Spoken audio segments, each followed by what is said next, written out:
নারীর জন্য জান্নাতে যাওয়া খুব সহজ। তার এক পা, নারীর এক পা জান্নাতে এমনি ঢুকে আছে। আর কিছু কাজ করলে, 4টা কাজ করলে বাকি পাটাও জান্নাতে ঢুকাই দিবে কে? বিশ্বনবী বলেছেন 4টা কাজ যদি কোনো নারী ঠিকঠাক মতো এই দুনিয়ার বুকে করতে পারে, আল্লাহ তাআলা 8টা জান্নাতের দরজা ওই নারীর জন্য খুলে দিবে। 1 নম্বরে বিশ্বনবী বললেন, আল মারআতু ইযা সাল্লাত খামসাহা, কোন নারী যদি 5 ওয়াক্ত সালাত সময় মতো আদায় করে, ওয়া সামাত শাহরাহা, রমজানের রোজাগুলো ঠিকমতো রাখে, আতাআত বালাহা, স্বামীর আনুগত্য করে, ওয়া হাফিজাত ফুরুজাহা, নিজের লজ্জাস্থানের হেফাজত করে। 4টা, কয়টা? 5 ওয়াক্ত সালাত, রমাদানের রোজা, স্বামীর আনুগত্য। এখন এটা উঠে গেছে সমাজে। কে কার উপর ডমিনেটিং করবে এই নিয়ে গুতাগুতি আছে না নাই? কে বড় হবে, কে মশারি টাঙ্গাবে রাত্রে, কিলাকিলি আছে না নাই? হাজবেন্ডকে তুই টাঙ্গা, স্ত্রী কয় আমনে টাঙ্গান, আছে না নাই? আনুগত্য নাই, ছোট্ট খাট্ট বিষয় নিয়ে কিলাকিলি। এজন্যই ফ্যামিলির মধ্যে শান্তি নাই। আমার বোনেরা, এই যে মহিলা সমাবেশে আসছেন, যাদের বিয়ে হয়েছে, হাজবেন্ড পেয়েছেন, এই হাজবেন্ড আপনার হীরার টুকরা, এটা আপনার জান্নাত। বিশ্বনবী বলেছেন, আল্লাহ ছাড়া কারো পায়ের সামনে যদি সিজদা দেওয়া জায়েজ হতো, সবগুলো নারীকে বলতাম স্বামীর পায়ে সিজদায় লুটিয়ে পড়ো। আল্লাহ ছাড়া যেহেতু কারোর সামনে সিজদা দেয়া যায় না, তাই আমি এটা বলি না। যদি জায়েজ হতো, সব নারীকে বলতাম স্বামীর পায়ে লুটিয়ে পড়ো, স্বামী তোমার জান্নাত। 5 ওয়াক্ত সালাত পড়বেন, রমাদানের রোজা রাখবেন, স্বামীর আনুগত্য করবেন, নিজের লজ্জাস্থানের হেফাজত করবেন, নিজের সতীত্ব, নিজের সম্মানের হেফাজত করবেন। এই 4টা কাজ যদি কোনো নারী দুনিয়ার বুকে করতে পারে, তার জন্য 8টা জান্নাতের দরজা খুলে দিবে কে? আল্লাহ। এজন্য বোনেরা, আপনাদের জন্য ইসলাম পালন করা সহজ। আপনারা হচ্ছেন অনেক বড় একটা ইনস্টিটিউশন, কারণ আপনার ছেলে মেয়েদের প্রথম শিক্ষা প্রতিষ্ঠান আপনি নিজেই, তাই না? যারা সিলেটের ছেলে পেরে, এরা সিলেটি ভাষা পারে কেমনে? এর মার কাছ থেকে শিখে। ঢাকায় পোলা পান্ডা ঢাকায় কয় কেমতে? ঢাকার মায়ের কাছে শিখে। নোয়াখালীর ছেলেরা নোয়াখালী হয় কেমনে? ছোটবেলা থেকে মা বলে নোয়াখালী, পানির কয় হানি, পান রে কয় হান, তো ছোট বাচ্চা এটাই শিখে। আমেরিকান ছোট ছোট বাচ্চা ইংরেজি পারে কেমনে? ওর মা থেকে শিখে। তাহলে মা প্রথম শিক্ষা প্রতিষ্ঠান নয়? মা হচ্ছে the first institution for every child. পৃথিবীর সব মানব শিশুর জন্য মা হচ্ছে প্রথম শিক্ষা প্রতিষ্ঠান। এজন্য আমি বলি, বাপ ভালো তার বেটা ভালো তাই, মা ভালো তার ঝি, গাই ভালো তার দুধ ভালো রে, দুধ ভালো তার ঘি।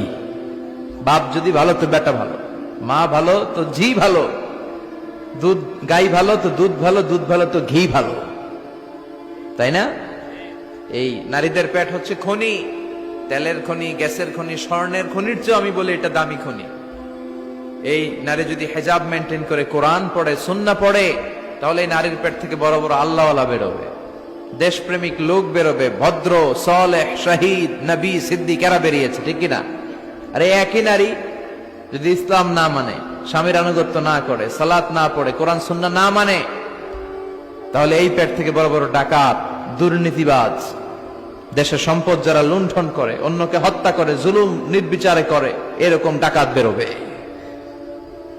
এই জন্য নারীরা সবচেয়ে বড় সম্পদ। বিষ্ণু বলেছেন, দুনিয়া কুল্লুহা মাতা ওয়া খায়রু মাতা'আদ দুনিয়া আল মারআতু সালিহা।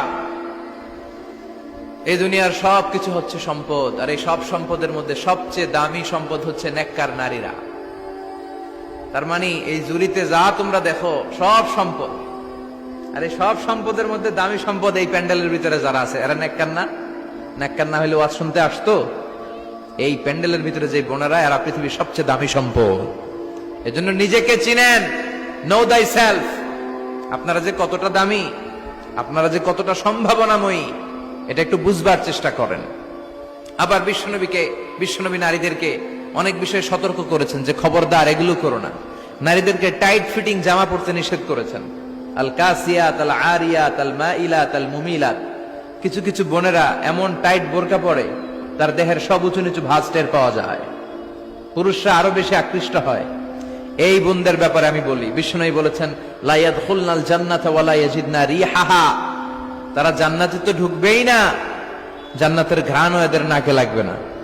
এখান থেকে জান্নাতে পৌঁছতে আরো 500 বছরের রাস্তা। এত দূরে থাকতেই জান্নাতের ঘ্রাণ আপনার নাকে এসে ধাক্কা দিবে, তারপর ওই নারীরা জান্নাতে ঢুকতে পারবে না। টাইট ফিটিং জামা আছে না নাই?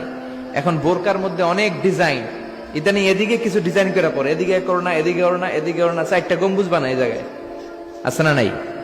এগুলো করে, তো এগুলো করলে তার পর্দার চেয়ে তার সৌন্দর্যের প্রকাশ আরো বেশি হয়ে যায়।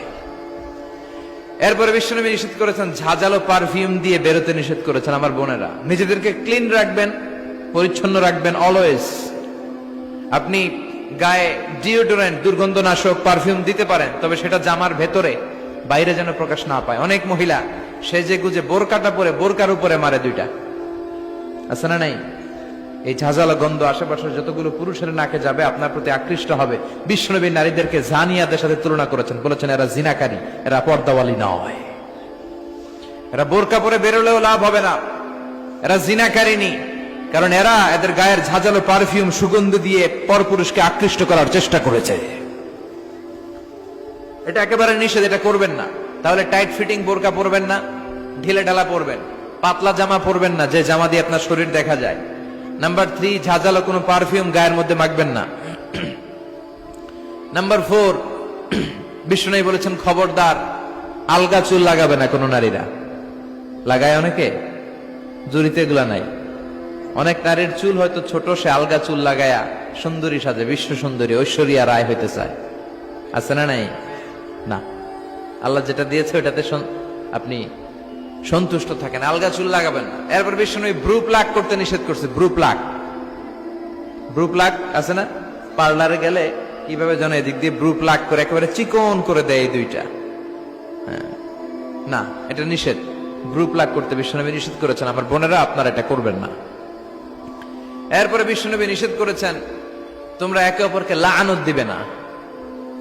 2 কারণে নারীরা জাহান্নামে যাবে বেশি। বিশ্বনবী মেরাজ থেকে এসে বললেন, ইয়া মা'আশারান নিসা, ও নারীরা, তাসাদ্দাকনা, তোমরা বেশি বেশি সদকা করো, দান খয়রাত করো।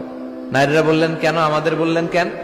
বিশ্বনবী বললেন, উরিতু কুন্না আকসারা আহলিন নার, আমি জাহান্নামে দেখেছি পুরুষের চেয়ে নারীরাই বেশি জাহান্নামী হবে। কি কারণে? 2টা কারণ।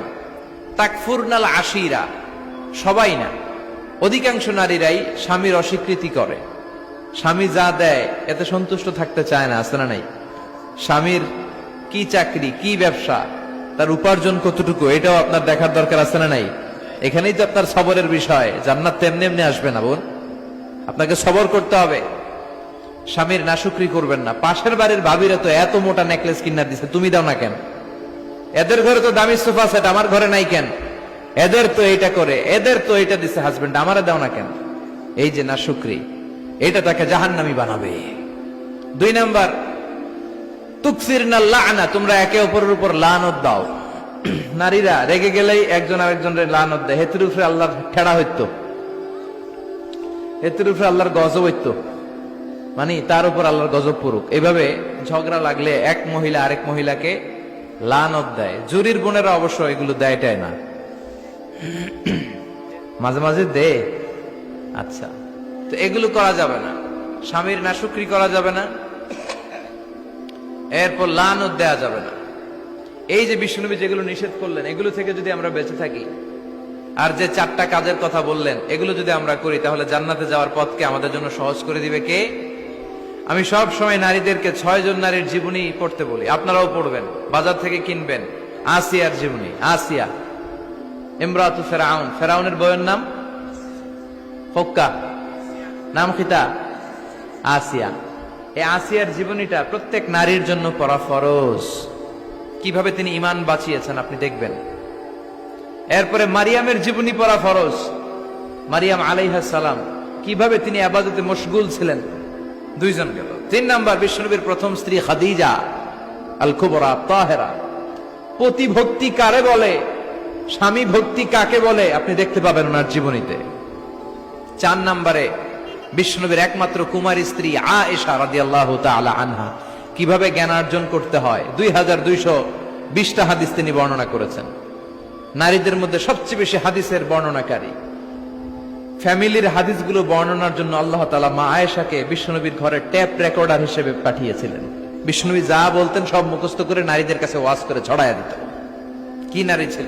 মা আয়েশার জীবনী পড়তে হবে।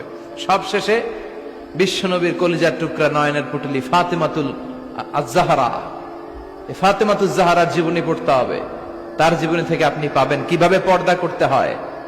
উনি মরার আগে আলীকে বলে গেলেন, আলী, জীবদ্দশায় আমারে কেউ দেখে নাই, নবীর মেয়ে মোটা না চিকন, লম্বা না খাটো। মরার পরেও বেশি মানুষে জানাজায় আসতে বলো না, রাত্রিবেলা অল্প কয়েকজন লোককে নিয়ে জানাজা দিয়ে আমার কবর দিয়ে দিও।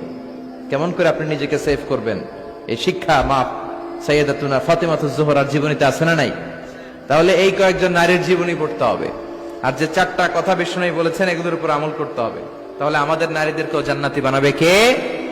আল্লাহ। তুমি আমাদের মাদেরকে, বোনদেরকে, আমাদের নারীদেরকে তুমি খাদিজাতুল কুবরার মতো কবুল করো, আয়েশা সিদ্দিকার মতো মহিয়সী নারী হিসেবে কবুল করো, ফাতেমাতুজ জাহরার মতো এরকম পর্দানিশীল নারী হিসেবে কবুল করো। আল্লাহ তাআলা আমাদের সবাইকে কথাগুলো বুঝার ও আমল করার তৌফিক দান করুক। আমরা পড়ি আমিন। আপনারা সবাই ভালো থাকবেন, সুস্থ থাকবেন, সুন্দর থাকবেন।